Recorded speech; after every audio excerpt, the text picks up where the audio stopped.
प्यारे बच्चों, सुप्रभात। आप सभी का नागरिक शास्त्र की कक्षा में स्वागत है। बच्चों, आज मैं आपको सप्तम अध्याय राष्ट्रवाद के अंतर्गत राष्ट्र का अर्थ और परिभाषा सबसे पहले बताती हूँ। राष्ट्र शब्द अंग्रेजी भाषा के नेशन शब्द का हिंदी अनुवाद है। अंग्रेजी भाषा का नेशन शब्द लातीनी भाषा के नेशियो शब्द से लिया गया है। लातीनी भाषा में नेशियो शब्द का अर्थ जन्म अथवा जाति से है। अब इसके पश्चात बच्चों परिभाषाएं।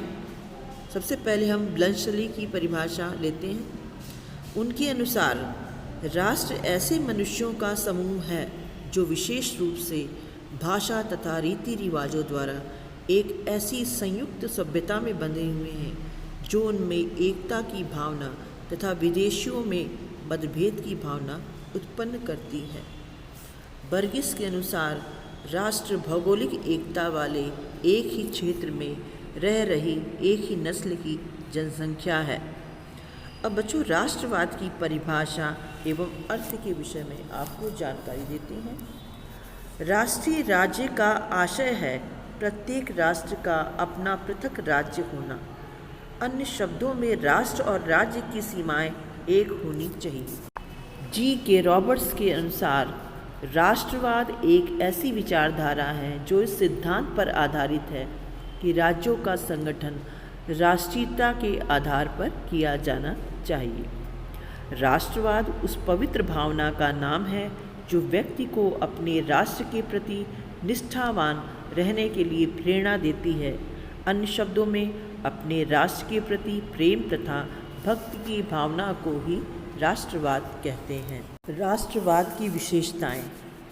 पहली विशेषता है राष्ट्रीय राज्य के सिद्धांत पर आधारित। राष्ट्रवाद वास्तव में राष्ट्रीय राज्य की धारणा है।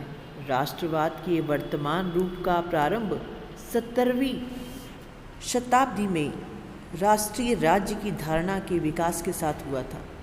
राष्ट्रीय राज्य की धारणा की मुख्य विशेषता यह है कि एक राज्य में एक ही राष्ट्र होता है और प्रत्येक राष्ट्र को आत्मनिर्णय का अधिकार दिया जाता है। एक राष्ट्र एक राज्य के सिद्धांत के कारण राष्ट्रवाद और राज्य भक्ति या देशभक्ति में कोई विशेष अंतर नहीं माना जाता है। नंबर 2, भावनात्मक प्रवृत्ति। राष्ट्रवाद कोई भौतिक वस्तु नहीं है। यह एक अमूर्त भावना है जिसका स्रोत व्यक्ति की आत्मा होती है। यदि इस भावना की जड़ें व्यक्ति के भीतर ना हो तो कोई भी व्यक्ति राष्ट्र के नाम पर कुछ भी बलिदान करने के लिए तैयार नहीं होगा। नंबर 3, एक राष्ट्र से संबद्ध होने की भावना। राष्ट्रवाद किसी एक व्यक्ति की किसी निष्पक्ष भावना का नाम नहीं है, बल्कि यह तो एक राष्ट्र से संबद्ध होने की सभी व्यक्तियों की सामूहिक भावना है। एक व्यक्ति किसी राष्ट्र का निर्माण नहीं कर सकता। राष्ट्र के निर्माण के लिए एक जनसंख्या की आवश्यकता होती है। नंबर 4, राष्ट्रवाद के लिए कुछ साझी बातों का होना आवश्यक। राष्ट्रवाद के लिए लोगों की साझी प्रजाति, साझी भाषा, साझी संस्कृति, साझा धर्म, साझा इतिहास, साझे हित और साझी राजनीतिक प्रणाली आदि बातें होना आवश्यक माने गए हैं। नंबर 5, राष्ट्रवादी भावना का क्षेत्रीय सीमाओं के अंदर सीमित होना आवश्यक नहीं। भूमि या क्षेत्र को राज्य का आवश्यक तत्व माना जाता है। एक राज्य में संगठित लोगों को राष्ट्र भी कहा जाता है। आधुनिक वैज्ञानिक युग में राष्ट्रवाद की भावना का विस्तार राष्ट्र या राज्य की क्षेत्रीय सीमाओं से बाहर भी मिलता है। राष्ट्रवाद वास्तव में राष्ट्र से संबंध होने की मनोवैज्ञानिक भावना है। संक्षेप में हम कह सकते हैं कि राष्ट्रवाद एक ही राष्ट्र के साथ संबंधित होने की वह भावनात्मक प्रवृत्ति है जो व्यक्ति को देशभक्ति की भावना एवं अपने राष्ट्र के लिए अपना सब कुछ बलिदान करने की प्रेरणा देती है। इसके पश्चात राष्ट्रवाद के मार्ग में क्या बाधाएं हैं, इस विषय पर चर्चा करते हैं। सबसे पहली बाधा जो है वो है सांप्रदायिकता। सांप्रदायिकता का भाव धर्म संबंधी वचनबद्धता तथा अन्य धर्मों के प्रति घृणा से है। अपने धर्म के प्रति सच्चा होना कोई बुरी बात नहीं, परंतु अन्य धर्मों के मुकाबले अपने धर्म को श्रेष्ठ समझना और दूसरे धर्म के लोगों के साथ घृणा करना ऐसी बातें हैं जो समाज में सांप्रदायिकता को जन्म देती हैं। दूसरी बाधा जो है वो है जातिवाद। जातिवाद से राष्ट्रवाद के विकास में एक बड़ी बाधा है। समाज में रहने वाले व्यक्ति भिन्न भिन्न जातियों से संबंधित होते हैं। लगभग प्रत्येक व्यक्ति का अपनी जाति के साथ भावनात्मक लगाव होता है। यह लगाव व्यक्तियों की सोच को सीमित करता है। यह राष्ट्रवाद के विकास में बाधक है। नंबर 3, क्षेत्रवाद। भूमि के जिस टुकड़े पर व्यक्ति जन्म लेता है और जहाँ उसका पालन पोषण होता है, उस टुकड़े के साथ व्यक्ति का विशेष भावनात्मक लगाव होता है। यह लगाव ही क्षेत्रवाद का मूल आधार होता है। जब भिन्न भिन्न क्षेत्रों में बसे व्यक्तियों के क्षेत्रीय अलगाव से टकराव का विरोध होता है, तो ऐसी स्थिति लोगों में क्षेत्रवाद की भावना विकसित करती है। नंबर 4 बाधा है भाषाई भिन्नता। भाषाई भिन्नताओं में से भाव लोगों को भिन्न भिन्न मातृभाषा का होना है।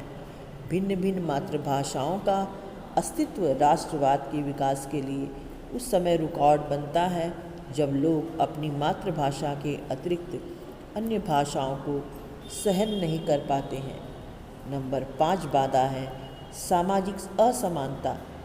जहाँ धर्म, जाति, प्रजाति, लिंग या किसी अन्य आधार पर मनुष्य में भेदभाव किया जाता है, वहाँ सामाजिक असमानता पाई जाती है। ऐसी सामाजिक असमानता एक ही समाज में पाए जाने वाले व्यक्तियों के मन में श्रेष्ठता या हीनता की भावना उत्पन्न करती है। ऐसी भावना व्यक्तियों में सामाजिक एकता विकसित नहीं होने देती। नंबर 6 बाधा है आर्थिक असमानता। आर्थिक असमानताओं वाला समाज परस्पर विरोधी हितों वाले वर्गों में विभाजित हो जाता है। आर्थिक पक्ष से शक्तिशाली लोग ही राजनीतिक शक्ति को निश्चित करते और अपने हितों के लिए प्रयोग करते हैं। कमज़ोर आर्थिक स्थिति वाले लोग अपनी आर्थिक कठिनाइयों को ही हल करने में लगे रहते हैं और उनकी राष्ट्र के कार्यों में कोई रुचि नहीं होती है। समाज का यह शोषित वर्ग अपने उन शोषकों के विरुद्ध संघर्ष करता रहता है जो राजनीतिक प्रणाली को भी अपने हितों की सुरक्षा और जन सामान्य को दबाने के लिए प्रयोग करते हैं। नंबर 7 बाधा है विशेष अधिकारों की व्यवस्था। जिस वर्ग के लिए विशेष अधिकारों की व्यवस्था की जाएगी, उस वर्ग के लोग में स्वाभाविक तौर पर श्रेष्ठता की भावना होगी। ऐसे लोग आम लोगों के साथ मेल जोल रखना अपनी शान के विरुद्ध समझेंगे और उनसे दूर रहने का प्रयास करेंगे। विशेष अधिकार वाले वर्ग के लोगों का ऐसा व्यवहार आम लोगों के मन में जहाँ हीनता की भावना पैदा करेगा, वहाँ विशेष अधिकारों वाले वर्ग के प्रति घृणा भी अवश्य उत्पन्न करेगा। नंबर 8 है दोषपूर्ण शिक्षा प्रणाली। व्यक्तित्व के विकास के लिए शिक्षा सर्वोत्तम साधन है, परंतु यदि शिक्षा प्रणाली राष्ट्र की परिस्थितियों और लोगों के अनुकूल ना हो तो यह लाभदायक सिद्ध नहीं होती। जिस शिक्षा प्रणाली के अधीन किसी देश के लोगों को अपने देश के गौरवमयी इतिहास और शानदार सभ्य विरासत के बारे में कोई जानकारी नहीं दी जाती, वहाँ उन शिक्षित लोगों में भी राष्ट्रवाद की भावना की कमी होगी। जो आपको राष्ट्र तथा राष्ट्रवाद के निर्माणक तत्व अथवा राष्ट्र तथा राष्ट्रवाद की भावना को विकसित करने वाले तत्व के विषय में जानकारी देते हैं। सबसे पहला जो तत्व है भौगोलिक एकता। जब लोग समान भौगोलिक परिस्थितियों में निवास करते हैं तो उनकी आवश्यकताएं एवं समस्याएं भी समान ही होती हैं, अतः वे मिलजुल करके समान ढंग से अपनी समस्याएं सुलझाने के लिए सामने आते हैं। इसके परिणाम स्वरूप उनमें एकता की भावना उत्पन्न होती है। यह भावना ही कालांतर में राष्ट्रवाद का प्रतीक बनती है। दूसरा जो तत्व है भाषा की एकता। समान भाषा भाषी देशों में समान विचार एवं समान साहित्य का सृजन होता है। उनके समान रीति रिवाज एवं समान रहन सहन के कारण उनमें समान राष्ट्रवाद की भावना का जन्म होता है। प्रायः देखा जाता है कि एक ही जाति तथा एक ही क्षेत्र में रहने वाले व्यक्ति एक ही भाषा का प्रयोग करते हैं, जिससे उनमें राष्ट्रवाद की भावना जागृत होती है। नंबर 3 बाधा है संस्कृति की एकता। संस्कृति के अंतर्गत एक निश्चित भूभाग में निवास करने वाले व्यक्तियों का साहित्य, रीति रिवाज, प्राचीन परंपराएं इत्यादि सम्मिलित होती हैं। समान संस्कृति के आधार पर समान विचार, समान आदर्श तथा समान प्रवृत्तियों का जन्म होता है, जिससे राष्ट्र के निर्माण में सहायता मिलती है। नंबर 4 तत्व है समान ऐतिहासिक परंपराएं। विजय और पराजय की स्मृतियां, सामाजिक विकास के आदर्श, सांस्कृतिक उत्थान पतन का संकलित इतिहास राष्ट्रवाद के विकास में पर्याप्त सहायक है।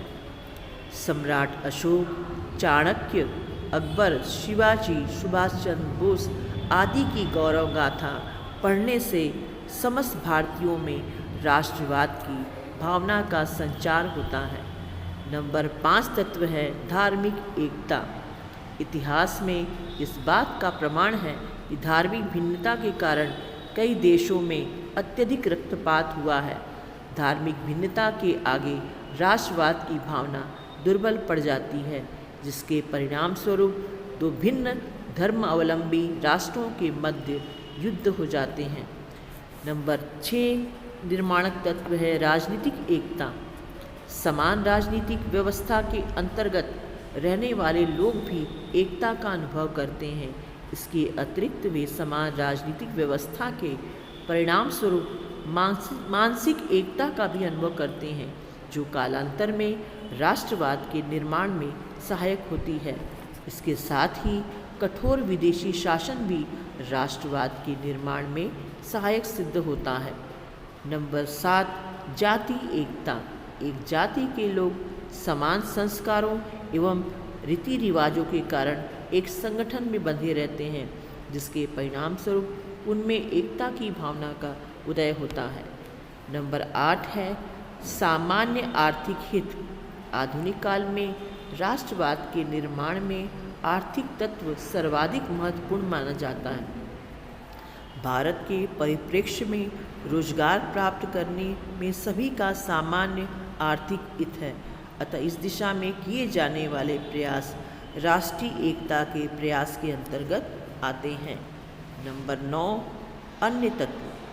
समाज सिद्धांतों में आस्था, सामान्य आपदाएं, युद्ध, लोकमत एवं सामूहिक एकता की चेतना भी राष्ट्रवाद के विकास में सहायक सिद्ध होती है।